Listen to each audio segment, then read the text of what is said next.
So me and Jess have been wanting to try this for a while. Um, we bought this tripod and we figure might as well put it to use and record something since we're here in Turkey right now. Um, yeah, we just wanted to share with you guys what we're up to. You know, we're here in Turkey. We're in Istanbul right now. This is our second day. We're about to start, but before we wanted to go back and talk to you guys about how the trip's been so far. And where to begin but breakfast. Yeah, we went to this little coffee shop just up the hill from where we're staying right now. We're staying at this Airbnb in the middle of Fatim. I think that's how you pronounce the I name. think so. Fatim, Fatim. Anyways, we're staying in this really nice Airbnb. The host is amazing. Yeah, the host Arrow is amazing. He's such a friendly guy. And his colleague, Yeah. he was so informative. He even sat down with us the day we got there, and he opened up this big old map, and he highlighted every good point that we should go to, and was like, "You're gonna take this path," and very very detailed. And he gave us some really helpful hints on things that tourists should look out for, and just helpful hints. We don't know exactly what we're gonna do with this video yet, but if we end up posting it somewhere, we're gonna put a link for the Airbnb information and everything where we're staying. Anyways, back to breakfast. We tried. I don't even know what the name of the dish It was is. like a meat pastry and a cheese pastry. Yeah, it's like a. The guy said bread with meat, bread with cheese.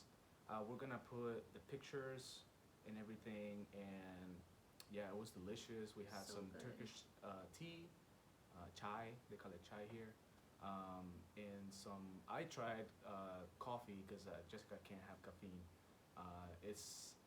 It's really intense. It's a super bitter coffee, and they just give you just this much because it's super strong. Like the size of an espresso shot. Yeah, but it's delicious.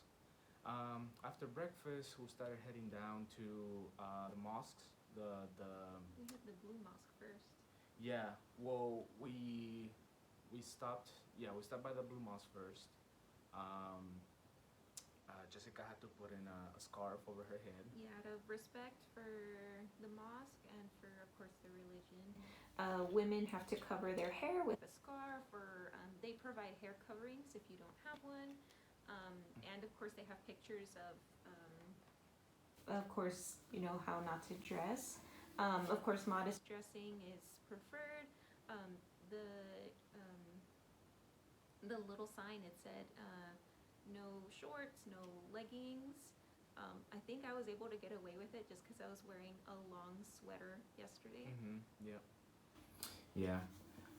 And then after the Blue Mosque, Hagia Sophia is like literally right there, like not even a 5 minute walk. They're like right next to each other. So we started heading to Hagia Sophia, and we ran into this guy, and our Airbnb host told us to be careful with people that are trying to offer you stuff in the streets. But he was such a nice guy, and we come here with an open mind. So I was like, okay, let's listen to what he has to say, and then he offered us a boat tour, a 2 hour boat tour. And anyways, he ended up convincing us to go for it, and we booked this boat tour with him. What's his name again? Oh my gosh, I forgot his I name. don't remember. But I remember that he spoke a little Spanish because he said that he loves Mexico City, Yeah, and he's that been he to went to Mexico. Mexico City. Yeah. And then after we bought our tickets for the boat, he's like, "Oh, so my mom makes like handmade carpets." Are you guys interested in buying a carpet while you're in Turkey? Yeah, and actually we actually thought about buying a carpet for our moms. Just while in Turkey. Yeah. So I was like, you know what? We have time. Let's just go check it out. Why not? He was such a nice guy. So we follow him to his mom's carpet shop. Super fancy carpet shop. I think they're doing pretty well. Oh, big time. Yeah. He showed us videos of his wedding. Oh yeah, he Yeah. was so nice. He was like, yeah, he showed us pictures of his wedding, videos Yeah. of his wife, and He's like, yeah, um, this guy's are doing okay oh yeah, with their tour company and their carpet shop. hmm Um, the way he described it, he was like, yeah, my mom and my sister, they make the carpets by hand. I was expecting like a tiny little yeah, I shop was expecting with like like his mom and his seeing sister the mom like hand weaving it. And no, yeah, like there was like a whole it stuff was a fancy shop. and they gave us like this whole explanation about the carpets, A whole and presentation. the different materials they use, and like which ones are handmade and which ones are like silk. The ones that change color. Yeah, and we're like, oh, I mean, they're doing all of this for us right now. We kind of have to buy a carpet from We them. do. But what our host also told us is bargain. Don't settle for the price that they give you. Yeah, because people here, They kind of Istanbul is very. There's a lot of tourist traffic over here, and they know. They know we it's have worth. money. We have money, so that they'll try to take advantage of you and like raise the prices twice, sometimes three times the regular price. So if you're gonna be shopping in like the bazaars and stuff like that, always bargain. Mm-hmm. So we took his advice, and we like. Well, first they asked us, so which ones did you like? What material did you like, or which design did you like? And Jared had his eyes set on this blue silk one, and we were honestly the first price that he was gonna tell us for the silk one was like my max was like 200. I thought, okay, Yeah, this, like it's a little $200. carpet, and I thought he was gonna say, yeah, like maybe 200, 300 American or Yeah. something like that. And no, how much did he say? It's $2,500 for like this like carpet Small like this carpet. size, this size. And I'm like, shit, $2,500. What else do you have? And yeah, we had to Haggle and bargain. yeah, we had to bargain for something cheaper, and yeah, we found these really nice carpets. I will show them to you, but they're wrapped right now. We'll just put some pictures on this video.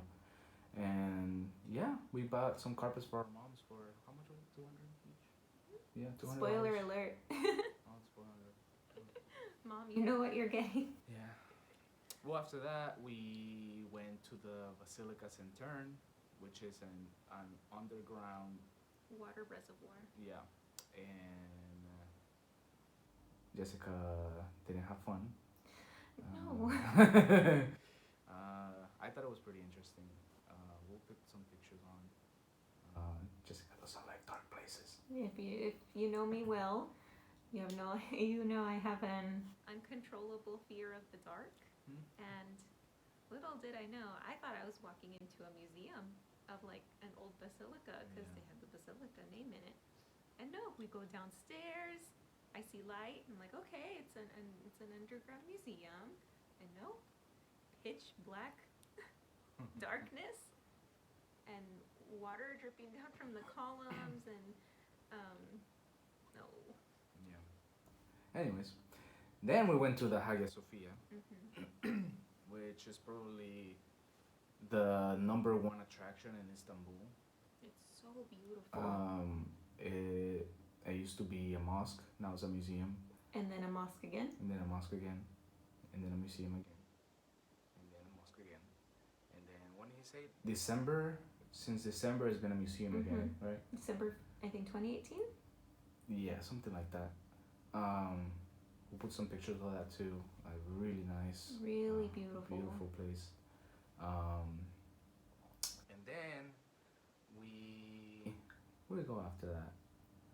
After that, I think we went to go drop off the carpets to the B&B. Yes. The reason why we were so late. we bought the tickets for the cruise, right? And it was like 10 o'clock when we bought the tickets, so we had plenty of time. We had plenty of time. Our tour was at 12:30, so I was like, oh, let's go drop off the carpets at the Airbnb and then walk. It's like a 10-minute walk. Yeah. It's not. Everything is really close by here. Super close. So I was like, yeah, we'll be fine. And then we just started walking towards the Airbnb, dropped off the carpets, and then. When we got to the Airbnb. Oh yeah, when we got to the Airbnb, we Irish guy, and he was really intrigued about The politics. the politics from the U.S. I'm Mhm. like, really, we're gonna talk about politics right now? Like, But he was such a nice guy he was too. such a nice guy. Like it's like really hard not to talk to people when they're that nice, you know. Yeah, and I mean, he was really good with the flow of the conversation. Yeah. So I'm like, okay, we'll be right back, and we'll have some tea and talk about politics. Me and Jessica are not politic, you know. Political. Political. Sorry. Um, you know, If Trump, we could avoid the Biden, conversation, that both the same. Anyways, we came back and we had some tea with the Irish guy, and we started talking about politics. He really, really, really hates the fact that about the healthcare in America, and I kind of agree. Mhm. The way he described the healthcare in Europe, it's awesome. Like, Yeah. I mean, and he does have a point. Like, I mean, everywhere else seems to be awesome except for the U.S. Man, we're not that great, guys. We're like not we're that we're great. we're awesome, but we have some places to improve. Yeah. And all of a sudden, it was what? It was 12:15. 12:15, and And we our were two- like 10 minutes away from the. and then they told us to be meeting there point. 10 minutes early, so we only had 5 minutes to get there. Me and Jess. Me and Jess. We won't- power walked our booties to that place. Yeah. And holy moly, Jessica's legs almost gave up. they were giving out. Let me tell you, I think we're gonna come back with like legs of steel. The hills that they have here, like the roads are like up and down, up and down, everywhere. Anyways, we barely made it. We were able to catch up to the group, and we barely made it. And yeah, we went to a cruise along the riverbank, and then it took us all the way up to the line of the Black Sea. And we were able to see the Asian border. Asian border. The Asian side.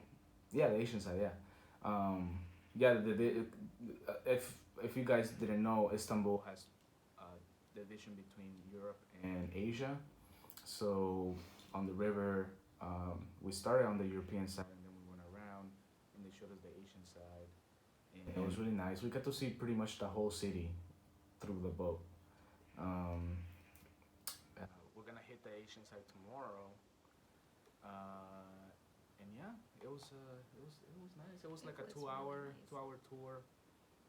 Then after the boat tour, We walked along the coast. She, yeah. Yeah, and The then she. and then we walked up to we were going to the archaeology museum, but it was closed. Apparently, it's closed on Mondays. Mhm. So Luckily, the palace was like right next to yeah, it. the palace was right there, so we went to do that too. And Mom, you're gonna get excited because it's the palace of Sultan Suleiman the Great.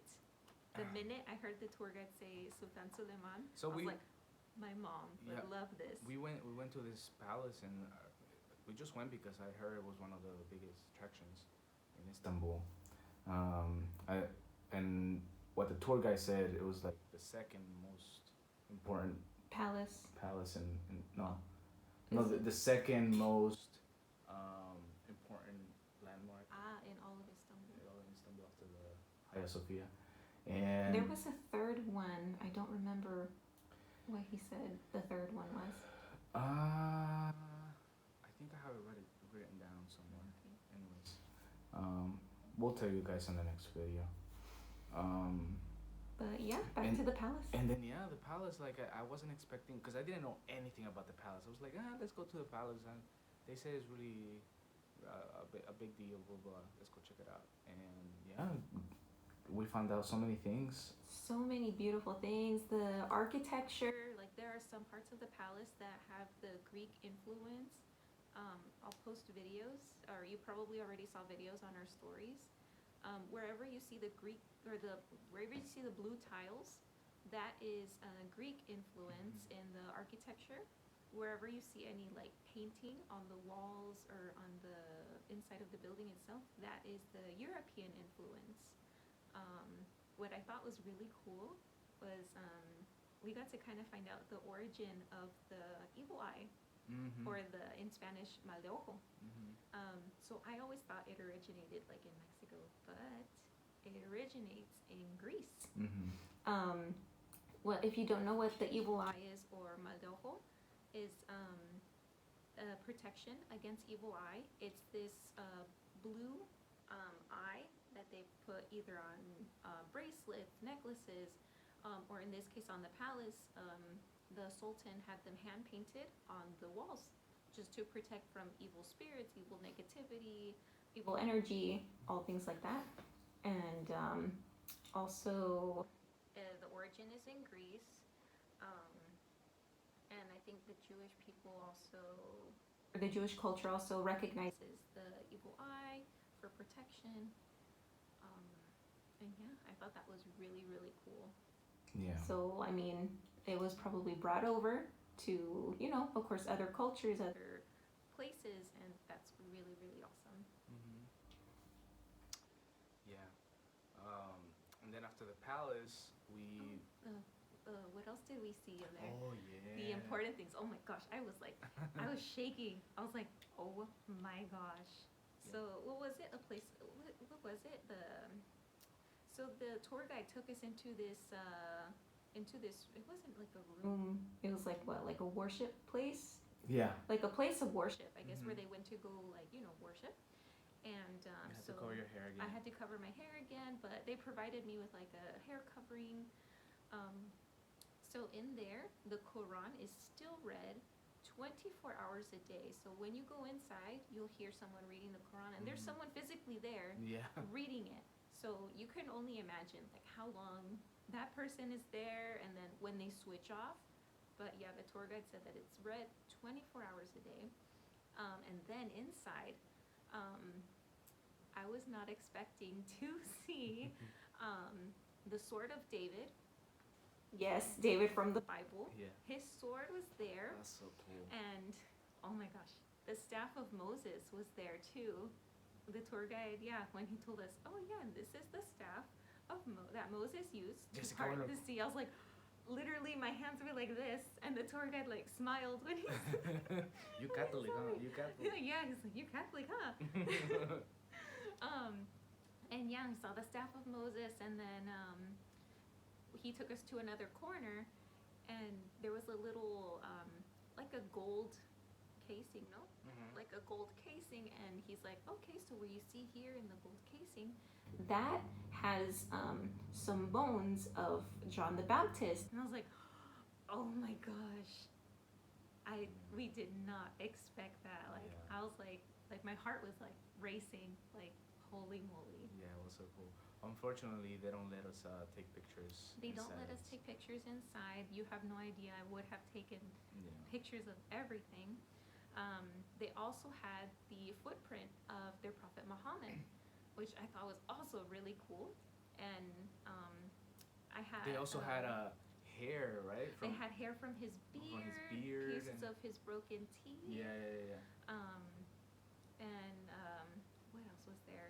I know they had others, like little things that belonged to him. His swords, his Quran. There was pieces of clothing from. Pieces of clothing. Okay, so I have a bracelet with the Aya Fatima, or with the Hand of Fatima, and the Hand of Fatima. She's also to ward off evil spirits, evil energy. And I also found out, I did a little more research last night, that the origin story of the Hand of Fatima is. So the origin story goes, that one that I read online, there's probably another one. You hear the cats? If you hear the cats in here, there's a ton of stray cats. Yeah, a lot of them. Anyways, don't talk about the cats right now. That's another topic. So the story online goes that Fatima was making some dinner in her house when her husband walks in with another wife. So in Islam, I guess it said online that the men are allowed to marry 4 times. So when she saw her husband with another wife, it caused her grief and confusion. So she dropped the wooden spoon and started stirring the pot with her hand. because she was in so much grief, she didn't feel any pain. She felt more anger than pain. And her husband turns to her and says, "What are you doing, Fatima?" And when he says that, she realizes that her hand is in a lot of pain. And the women and girls who wear the hand, it's supposed to have said that it will help them bring patience, abundance, and faithfulness. And that's the story of the Hand of Fatima. You guys can tell that was like the highlight for Jessica. That was her favorite Yes, place. yes, and they had her dress, like her dress was physically there. Like, oh my gosh. Yeah. And then after that, it was like 5 p.m., right? Yeah, it was like 5:30ish. The sun was setting or Yeah. starting to set. Yeah, so we didn't have enough time to go to the Grand Bazaar yesterday. We're gonna go today, because they close at 6.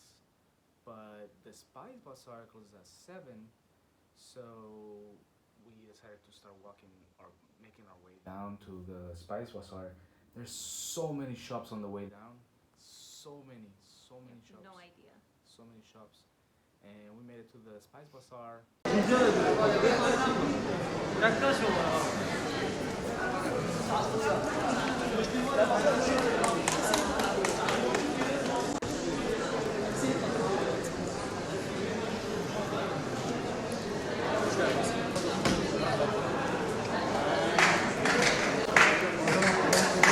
The prices, Yeah. because it's But known for. But he said it was worth going and looking at Checking it. out. Yeah, so we just went in and just looked at it. It was nice. It was a nice Mhm. place. Beautiful. After that, we got lost. We did. It's Our not fun getting lost at night. yeah, my GPS was not helping at all. Like my signal here is horrible. Like my 4G here is horrible. um, Thanks to Jessica's phone, we were T-Mobile. we were able to. Yeah, Bryson, what the hell? Like I've been to so many countries and you've been good to me, and I'm now in Turkey. Anyways, yeah. Thanks to Jessica's phone, we were able to make our way to the. But it took us through all these alleys. It took us and, through the like, alleys, and it was scary. It was scary, like super dark, and like you could tell it was like. You can tell it was like a neighborhood where we're not in the Yeah. shopping area Yeah, anymore. like it's not. We're out of the touristy area. Yeah, it was kind of scary getting out there, but we finally made it to the. Oh, I forgot the name of the mosque. It's like the biggest mosque in. It's the biggest mosque in Istanbul. I have it right here. I'll put it down. But it was closed for visitors. So we only got to see it from outside. We didn't get to go inside. I have the name right here. Sorry guys. I'm really bad with all these names because they all sound really weird. The Suleimani. I'll put it on the video. I'll write it down. Mosque. Suleimani Mosque. Yeah, so that's the biggest mosque. I'll put a picture in the video as well. Really nice. But by that time we were tired. We like, were yeah, dead. we were like done for the day. Like, yeah, we're like, okay, Jess, let's just go back and like Let's go get some dinner and get some call it a dinner. night. Call it a night because I'm done. My feet were killing me. So yeah, we walked maybe like another 20 minutes to Get to the B&B. Go to the B&B, dropped off our stuff, and we just went to get some dinner. We went up to the hill. There's another restaurant up the hill. And we tried this the hot kebab. The hot pot. The hot pot. hot. It's a clay pot dinner, Yeah, we'll put the video of it as well. which is really, really cool. They take the meat, vegetables, spices, Yeah. and they kind of like cook it inside of a clay pot. And with the clay pot, they kind of just break it and serve it to you, and it's really, really cool. I guess it marinates the Yeah, food a lot better. it was and delicious. It was we very, got very lamb. We got lamb and it came with rice and a little salad on the side. It was delicious. Very, very good. And yeah, that was our day one. Wow, we did a lot. We did a lot. We did a lot. Um, yeah, like you, some of you might know that I like traveling and like I like to see as much as we can. So we're in Istanbul for 4 days, or three and a half, because we don't count the traveling day. So like I have this whole list of things that we want to do, and for day one we did pretty well. The only thing we didn't do on my list for day one was the Grand Bazaar. Oh, okay. I mean, we still have a Yeah, lot of but we time. can do that today. Mm-hmm. So yeah, that was day one, and we'll see you for day two. Oh, yes. All right, take care. Bye-bye.